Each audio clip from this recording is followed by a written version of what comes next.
And so with that, the children represent the host.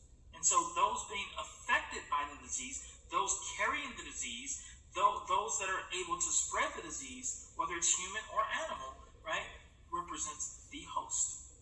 All right, so great job with that if you got that correct. All right, so let's take a look at health promotions and disease prevention, because again, that is at the core of what you're going to be expected to know and understand when it comes to the NCLEX. This is a huge portion, a huge segment of the NCLEX, okay? So Healthy People 2020 is an initiative that really is focused on wellness and disease prevention, nutrition programs, exercise programs. Businesses have even adopted as a part of the compensation for employees, wellness programs, okay? And so certainly preventative measures is a huge part of this, right? So preventing disease and improving outcomes, that's one of the biggest things that we do as healthcare providers, is attempt to prevent disease and also improve outcomes, okay? And so with that, vaccination, screenings. All right, so one of the things that we do certainly as healthcare providers is try and advocate for preventive measures, okay? So obviously preventing disease by acquiring vaccines, okay? So take those vaccines, and sometimes you need boosters, and so tetanus booster every 10 years. We'll talk about that as well, okay? Meningococcal vaccine, right? At 18, when you start college or before you start college, right? That's one of them. But certainly shingles vaccine, right? So the varicella zoster vaccine when you're in your 50s and 60s, right? So that you don't get the recurrence of shingles from having had chickenpox when you were 5 years old, right? These are the things that we talk about, and you want to make sure that you're advocating for.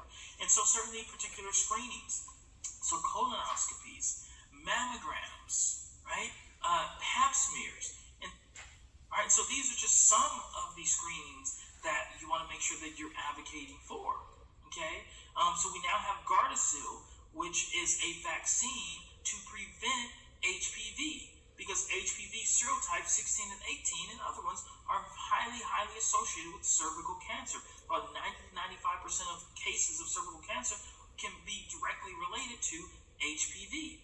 So are you advocating for your patients to get Pap smears to obviously identify early on any issues with the cervix that may lead to cervical cancer, which is preventable, by the way, okay? And certainly with the Gardasil vaccine, we can prevent it, okay? And so colonoscopies. So you have to make sure that you're advocating to your patients, especially male patients and minority male patients, about getting a colonoscopy early in your 40s or 50s, especially if there's a family history of colon cancer. Highly recommend it, okay? And so certainly abatement. So if your patient is addicted to any type of medication, addicted to drugs, addicted to marijuana or illicit drugs or cocaine or other street drugs, certainly looking for opportunities to really connect with your patient, understand why they're using these particular drugs, and then attempting to help them to get to a point where they are no longer using these medications to self-cope, right? So maybe they need to be in a support group instead of trying to deal with the problem on their own and self-medicate. And so these are things that you, as a community nurse, are going to make sure that you are advocating for the best outcomes for your patients, okay? And so that's where we get into education about the risk factors, education about the risk, and certainly trying to understand the behaviors that are leading to this particular activity and trying to curtail those behaviors, okay? So you are the biggest advocate for your patient's health, okay? And so certainly early detection and prevention. We talked about screening for mammograms, certainly screening for breast cancer, right? Certainly the Pap smears for cervical cancer, right? Testicular cancer is another one as well. And so, right, these are the things that you're going to have to be talking to your patients about and making sure that you're well aware of what are those key screening measures and methods that should be taken, okay? And so we also have to understand the determinants of health. And so there are particular diseases that are associated with a predisposition, a genetic predisposition. And so BRCA1 and BRCA2 in terms of breast cancer. Some people have a higher risk in their family of cervical cancer or colon cancer or pancreatic cancer.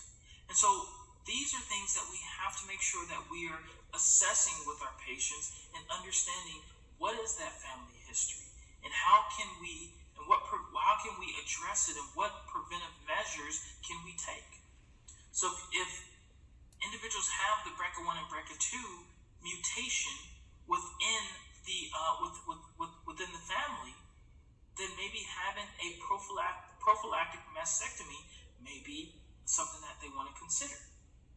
These are the conversations that you're going to have with your patients, okay?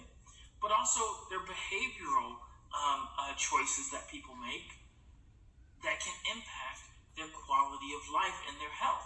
Too much drinking, smoking, illicit drug use, promiscuous sexual behavior, multiple sexual partners, right? And so certainly when we understand the patient's background and the patient's preferences, and we'll get into cultural competence in a little bit here, but certainly understanding their behaviors, their social groups, and their social norms, especially with the LGBT community, for example.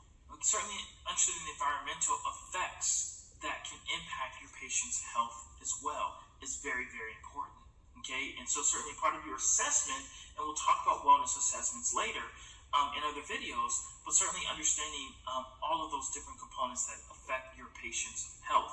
And so where do they live? How do they live? What have they done? We'll get into that, okay? And that's the I Prepare. We'll get into that later, okay? And so improved access to quality care.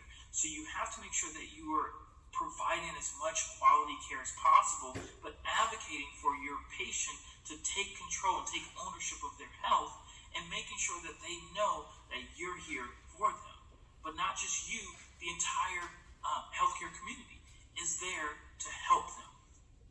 And so there should also be healthcare system accountability. And so making sure that we are protecting our patients, making sure that we are advocating for our patients, making sure we are respecting our patients' privacy. And so we get into the HIPAA laws there as well. And so we'll talk about HIPAA. And so protecting patients' health information, okay? And so certainly advocating for healthy choices. And so at the end of the day, your patient has the ability to make choices and make the right choices. You want to, as much as possible, guide them to make the right choices, okay? And so with that, we talk about non-clinical efforts as well. So can't press this enough. Certainly increasing awareness, right? Increasing awareness and education around wellness programs, around getting treatment early, right? Around prevention, okay?